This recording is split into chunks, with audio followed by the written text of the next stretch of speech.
আমার মুসলমান ভাইরা রে, যুবক ভাইরা, নবীর মনোযোগ, আমার আপনার নবী, মায়ার নবী, রহমতের নবী সাহাবায়ে কিরামদেরকে ডাক দেন, মান ক্বালা লা ইলাহা ইল্লাল্লাহু দাখালাল জান্নাহ। ও আমার সাহাবীরা, তোমরা শুনে নাও, ও আমার সাহাবীরা তোমরা জেনে নাও, যে ব্যক্তি তার জবানে এই কালেমা পড়বে, যেই ব্যক্তি তার জীবনে একবার এই কালেমা পড়বে, এই কালেমার উপরে অটল থাকবে, আমার আল্লাহ রাব্বুল আলামিন তার জীবনের সমস্ত গুনাহগুলোকে maaf করে দেয়। ইন্নাল হামদুলিল্লাহিল আযীমিল্লাযী খালাকাল ইনসানা মিনাল বানি মা লাম ইয়া'লাম فسبحان الذي لا يحصى امتنانه باللسان ولا بالقلم. نشهد أن لا إله إلا الله وحده لا شريك له الذي أرسله بالحق بشيرا ونذيرا وداعيا إلى الله بإذنه وسراجا وقمرا منيرا. فقد قال الله تعالى في كلامه المجيد وفي الفرقانه الحميد. সবাই পড়ুন আউযু বিল্লাহি মিনাশ শাইতানির রাজীম. বিসমিল্লাহির রাহমানির রাহিম. ইয়া আইয়ুহাল্লাযীনা আমানু তুবু ইলাল্লাহি তাওবাতান নাসুহা.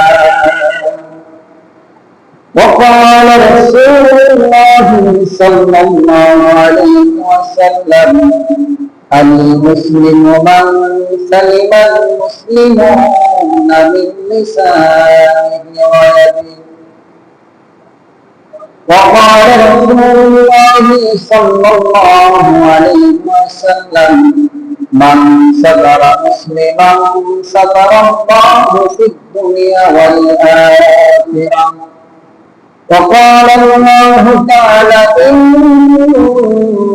الله وملائكته يصلون على النبي يا أيها الذين آمنوا صلوا عليه وسلموا تسليما. اللهم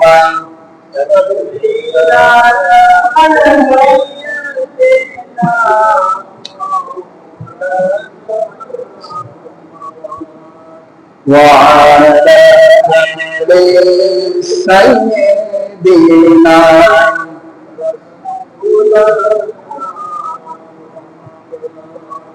মুনতাদি হইত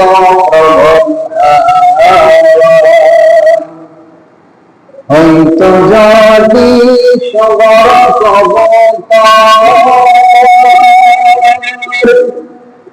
আমি মেঘের দানাই পাঠিয়ে দিতাম, আমি মেঘের দানাই পাঠিয়ে দিতাম মদিনার পথে, যেখায় আমার প্রিয় নবী ঘুমাই নিরন্তর। জীতা আমার প্রিয় নবী ঘুমাই নিরন্তর আল্লাহুম্মা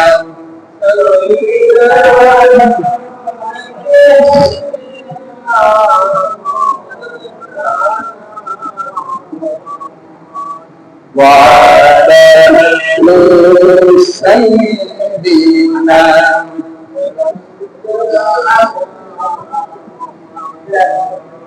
আলহামদুলিল্লাহ। সমস্ত তারিফ সেই মহান পরমতার জন্য,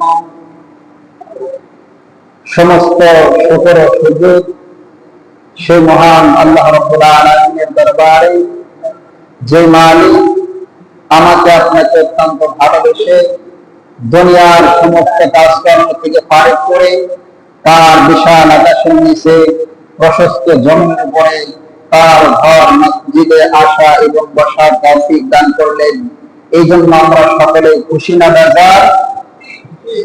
আওয়াজ দিয়ে বলবেন, খুশি না বেজার? কম না বেশি? তাহলে সকলে প্রাণ উজাড় করে আকাশ বাতাসকে মুখরিত করে সেই মহান রবের শুকরিয়া আদায় করছি, আলহামদুলিল্লাহ। আর জোরে বলে আলহামদুলিল্লাহ। লাখো করে দরুদ সেই মহামানবের প্রতি, সেই রাসূলের প্রতি, সেই নেতার প্রতি, যে নবীর আদর্শের মধ্যে রয়েছে ইহকাল এবং পরকালের মুক্তি। সকলেই সেই নবীর প্রতি দিল থেকে শিরক মুক্ত, বিদআত মুক্ত দরুদ প্রেরণ করি। সকলে করি সাল্লাল্লাহু আলাইহি ওয়াসাল্লাম। সম্মানিত হাজিরিন, আমি কোরআনুল কারীম থেকে একটি আয়াত কারিমা তেলাওয়াত করেছি। রাসূল পাক সাল্লাল্লাহু আলাইহি ওয়াসাল্লামের অসংখ্য অগণিত হাদিসের মধ্য থেকে ছোট্ট একটি হাদিস পাঠ করেছি। আল্লাহ তাআলা যদি তৌফিক দান করেন এবং আপনারা যদি আমার জন্য দোয়া করেন, এই আয়াতে কারিমা এবং হাদিসের উপরে কয়েকটি কথা বলবেন, আল্লাহ রাব্বুল আলামিন সেই তৌফিক আমাকে দান করুন। সকলে বলে আমিন। আরো জোরে বলে আমিন। রাসূল কারীম সাল্লাল্লাহু আলাইহি সাল্লাম হাদিস শরীফের মধ্যে বলেছেন যে যদি কোনো ব্যক্তি কোনো মুসলমানের,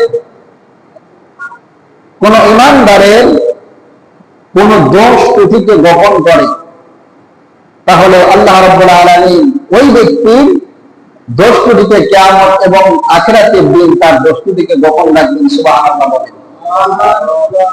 অপশন কি?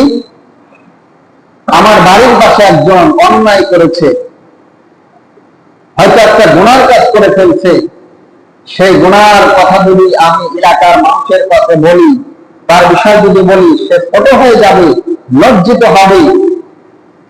তাহলে যদি তার ক্ষতি বেশি হয়ে যায়, এই দোষ ত্রুটিগুলো গোপন রাখতে হবে। যদি রাখতে পারেন, আপনার যে গোপনে গুনাহ করেছেন, দোষ করেছেন, অন্যায় করেছেন, সেইগুলোকে আল্লাহ তাআলা দুনিয়ায় এবং আখিরাতে গোপন রাখবেন। সুবহানাল্লাহ বলেন। দুনিয়ায় কয়জন মানুষ, করমজা গ্রামে কয়জন মানুষ, পাবনা জেলায় কয়জন মানুষ, কিন্তু কিয়ামতের ময়দানে যখন বাবা আদম থেকে নিয়ে উম্মতে মুহাম্মদ পর্যন্ত সমস্ত বনি আদমকে উদ্ধৃত করা হবে, আর সেখানে যদি আপনার অন্যায়ের কথা আল্লাহ রাব্বুল আলামিন গোপন না রেখে ওপেন করে দেয়, বলেন তো দেখি সেদিন আমার আপনার অবস্থা কেমন হবে? এই জন্য আমাদের এলাকার মধ্যে, সমাজের মধ্যে অনেকে অন্যায় করে, বড় কাজ করে, আপনি তাকে বুঝান, কিন্তু ওই ব্যক্তিকে মানুষের কাছে ছোট করা যাবে না, কারণ তার একটা পরিচয় আছে। খালাকাল ইনসান, আল্লাহ শ্রেষ্ঠ মানব হিসেবে সৃষ্টি করেছেন, মানুষ হিসেবে তার দাম আছে। এজন্য একজন কবি বলেছেন, তোমরা মানুষকে ঘৃণা না করে তার কর্মকে ঘৃণা করো। মানুষ আল্লাহর কাছে সবাই সমান। সারা পৃথিবীতে যত ধর্মের মানুষ আছে, মানব আছে, সবাই আল্লাহর কাছে সমান, সবাই আল্লাহর বান্দা।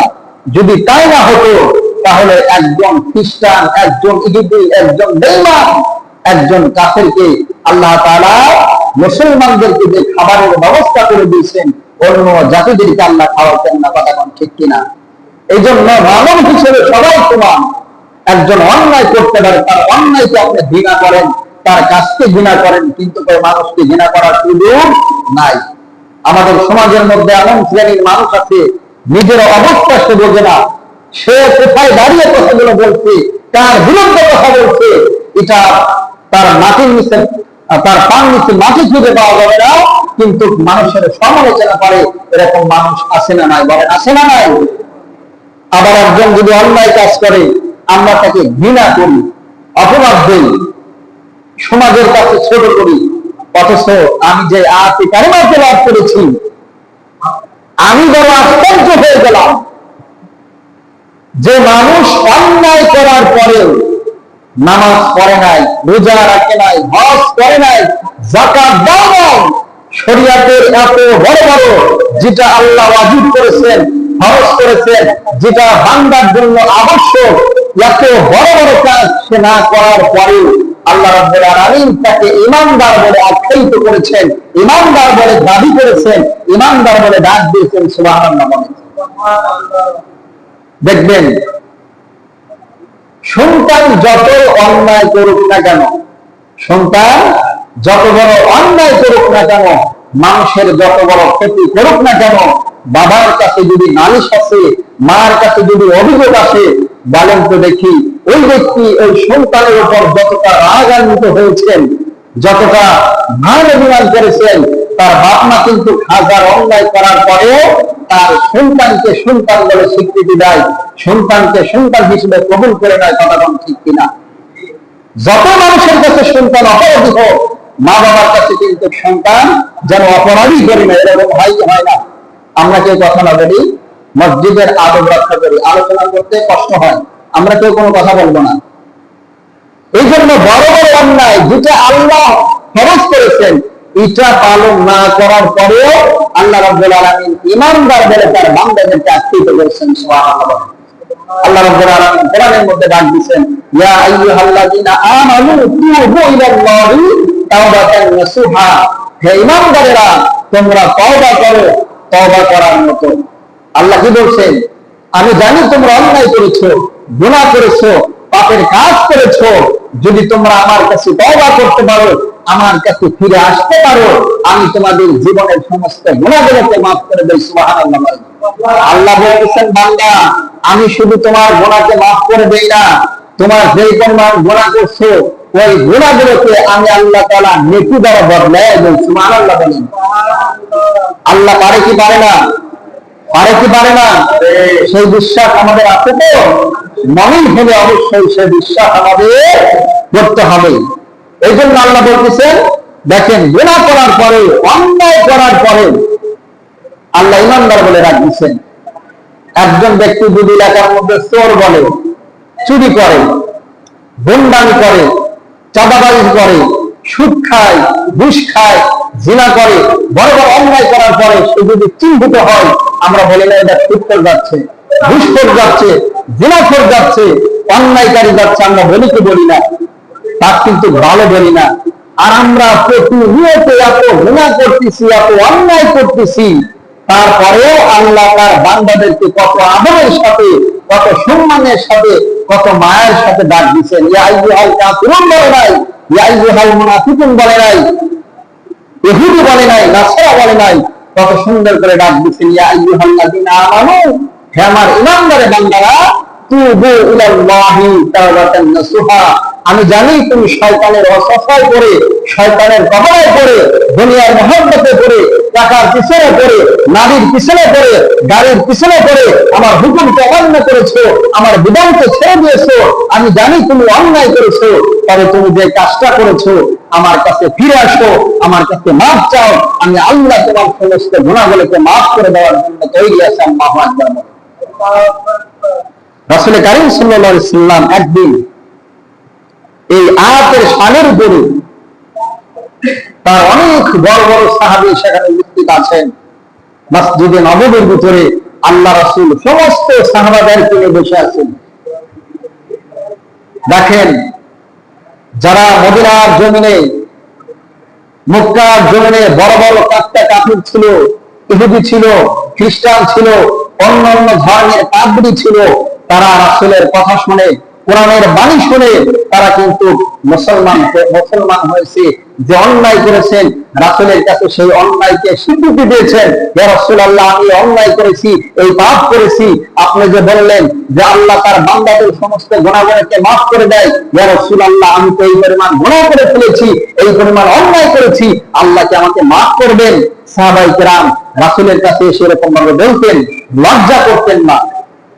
তো আল্লাহ রাসূল একদিন হাদিস বললেন, মান ক্বালা লা ইলাহা ইল্লাল্লাহু দাখালাল জান্নাহ। আল্লাহ রাসূল বললেন, যে ব্যক্তি তার জীবনে পবিত্র জবানে এই কালেমার সাক্ষী দিবে, এই কালেমার উপরে অটল থাকবে, ওই ব্যক্তি মৃত্যুর পরে আল্লাহ জান্নাতে প্রবেশ করবে। সুবহানাল্লাহ। আল্লাহ রাসূল বলেন, শুধু তাই নয়, ওই ব্যক্তির জীবনে যত গুনাহ করেছে, যত অন্যায় করেছে, যত পাপ করেছে, আল্লাহ রাব্বুল আলামিন সমস্ত পাপগুলোকে মাফ করে দেন। সুবহানাল্লাহ বলেন।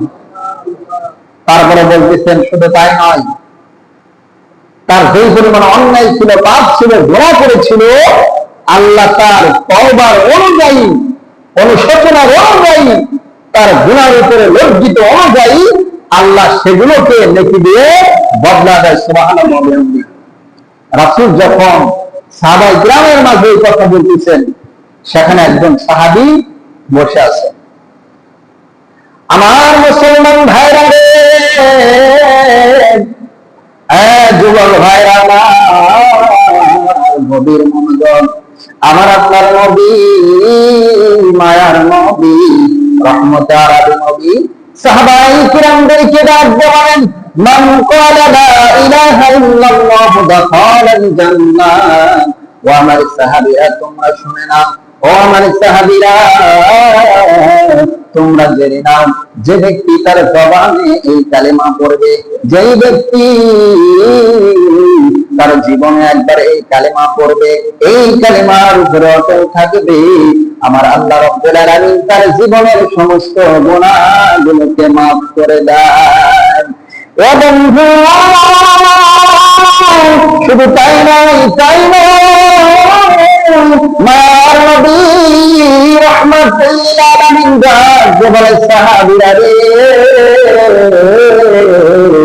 ওই ব্যক্তি যেই পরিমাণ গুনাহ করেছে, অন্যায় করেছেন, আল্লাহ রাব্বুল আলামিন ওই গুনাহটাকে সঙ্গে সঙ্গে নেকি দ্বারা বদলায়া দেয়। আমার মুরব্বি কিরাম বাবাজিরা রে, যুবক ভাইরা আমার, আখিরি জামানার পয়গম্বর রাহমাতুল লিল আলামিন যখন সাহাবায়ে কিরামদের মাঝে এই ঘোষণা দিয়ে দিলেন, এবং একজন সাহাবী পিছন থেকে কান্নায় ভেঙে পড়েছেন। আমার আপনার নবী, মায়ার নবী রহমাতুল লিল আলামিন ডাকতে বলে, সাহাবী তুমি কান্না করো কেন? কান্না করার কারণ কি? ওই সাহাবী ডাকতে বলে, রাসূলুল্লাহ, ও নবীজি,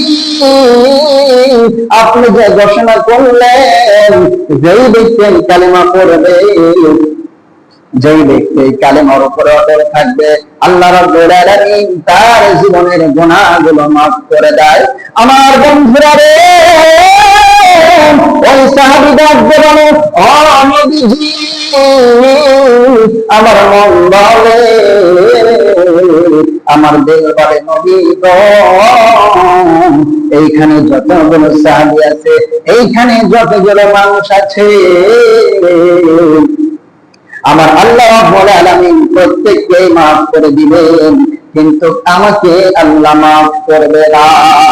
আমার বন্ধুরা রে, যুবক ভাই আমার, গভীর মনোযোগ, আমার আপনার নবী রহমাতুল লিল আলামিন ওই সাহাবীকে ডাক দেন, সাহাবী তুমি কি এমন গুনাহ করেছো, কি এমন অন্যায় করেছো, যার কারণে সবাই আল্লাহ মাফ করবো, কিন্তু তোমার কেন মাফ করবে না?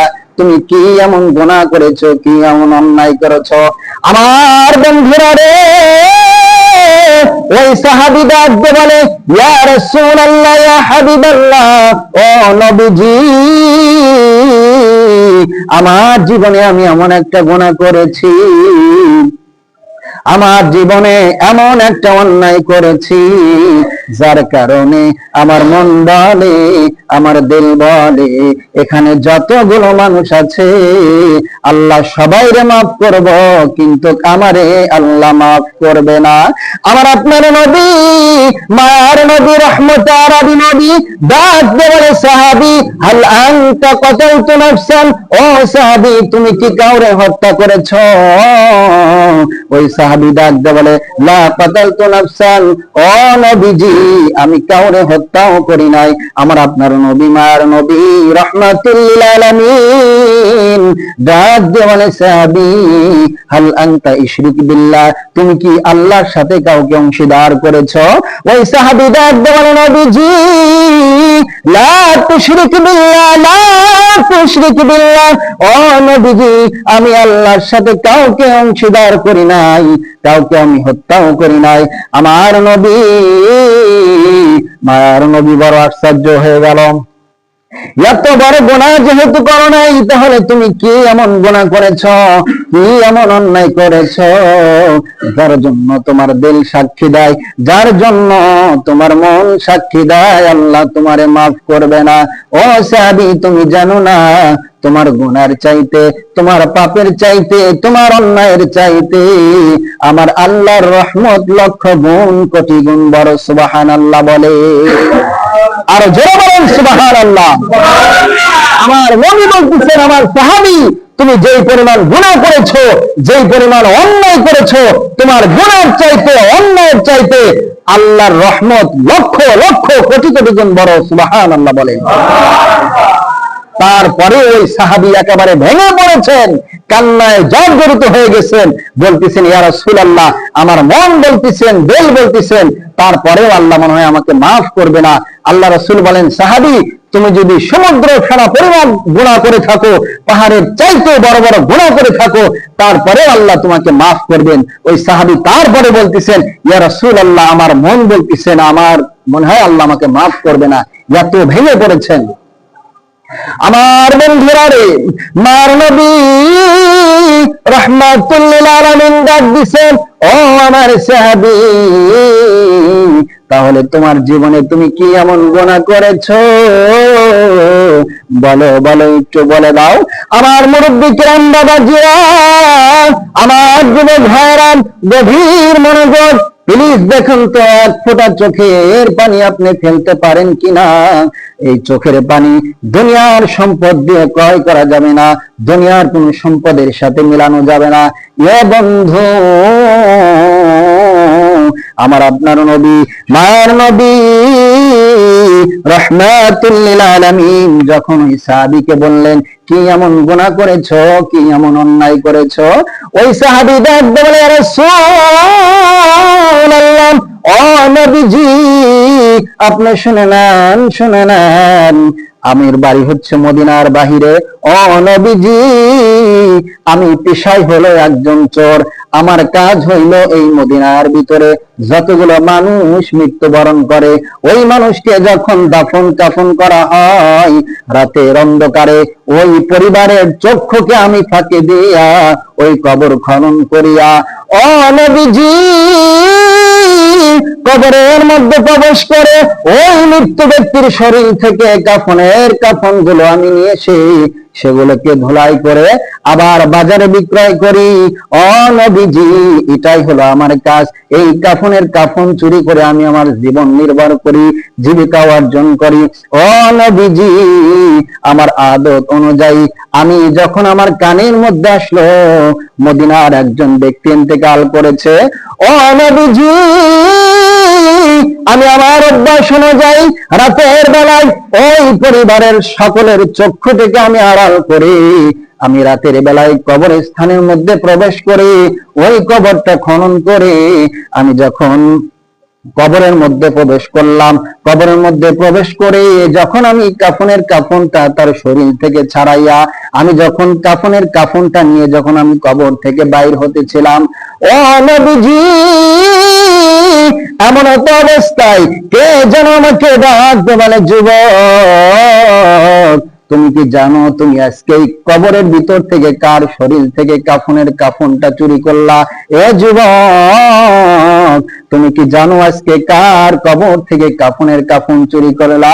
তুমি জানো না, জানো না, এটা হলো একটা সুন্দর মেয়ের কবর, এটা হলো মদিনার সবচাইতে সুন্দর একটা নারীর কবর, যেই নারীকে দেখার জন্য হাজার হাজার যুবক পাগল পাড়া ছিল, যেই নারীকে বিবাহ করার জন্য রাজা বাদশার সন্তানেরা সিরিয়াল মেরে থাকতো।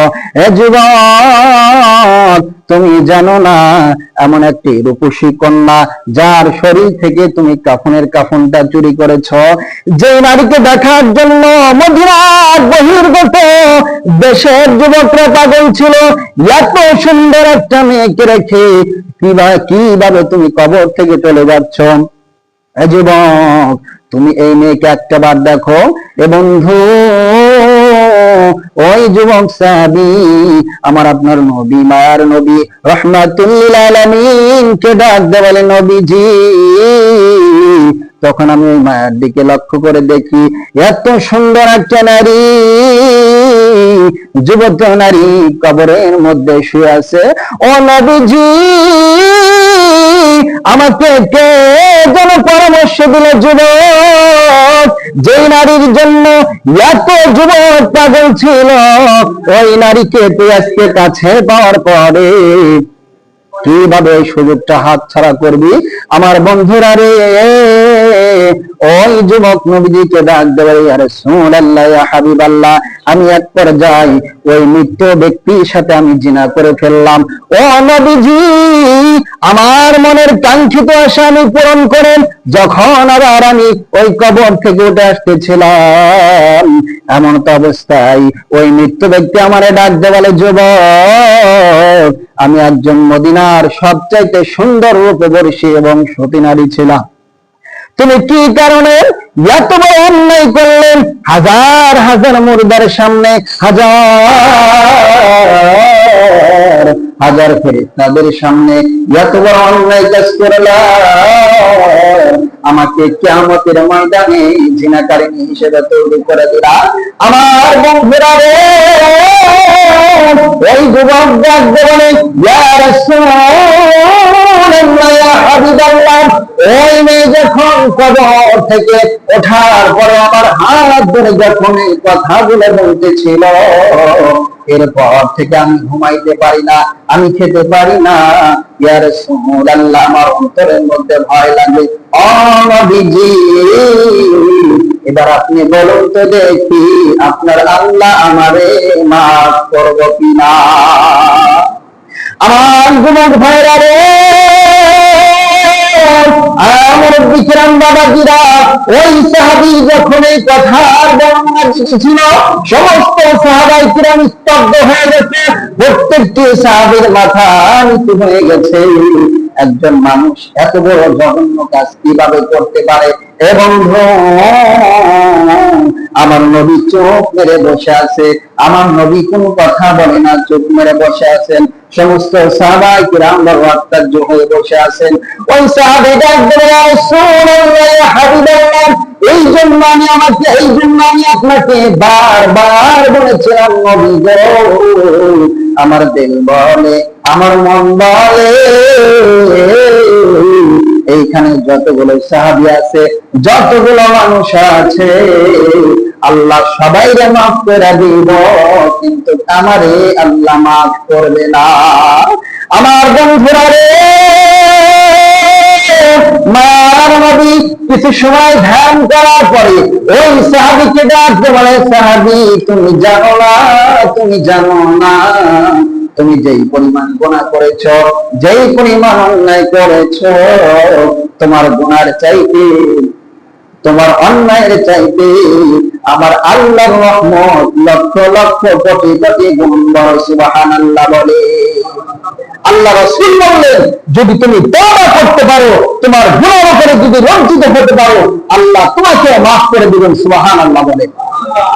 এইজন্য সম্মানিত হাজিরিন, আমরা জীবনে কে কত অন্যায় করেছি, আমরা যদি নিজেদের অন্যায়ের উপরে লজ্জিত হয়ে, নিজেদের গুনাহের উপরে লজ্জিত হয়ে আল্লাহর কাছে যদি তওবা করতে পারি, গুনার কাছ থেকে যদি ফিরে আসতে পারি, আল্লাহ রাব্বুল আলামিন আমাদের মাফ করতে পারে কি পারে না?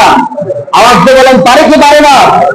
আল্লাহ তার বান্দাদেরকে মাফ করার জন্য প্রতিনিয়ত প্রতিদিন সুবে সাদেকের পূর্বে তার বান্দাদেরকে ডাকতে থাকে, কে আছে অভাবী, কে আছে ক্ষুধার্ত, কে আছে বস্ত্রহীন, কে আছে অসুস্থ, কার কি প্রয়োজন আছে আমার কাছে চাও, আমি আল্লাহ তাআলা দেওয়ার জন্য প্রস্তুত হয়ে আছি। সুবহানাল্লাহ। এই জন্য আল্লাহর কাছে গুনাহ মাফ চাইতে হবে, আল্লাহর কাছে ফিরে আসতে হবে, ইসলামের পক্ষে থাকতে হবে। আল্লাহ পাক রব্বুল আলামিন আমাদেরকে যে কথাগুলো বললাম তওবার উপরে অটল থাকার তৌফিক দান করুন, বেশি বেশি করে তওবা ইস্তিগফার করার তৌফিক দান করুন। সকলে বলে আমিন।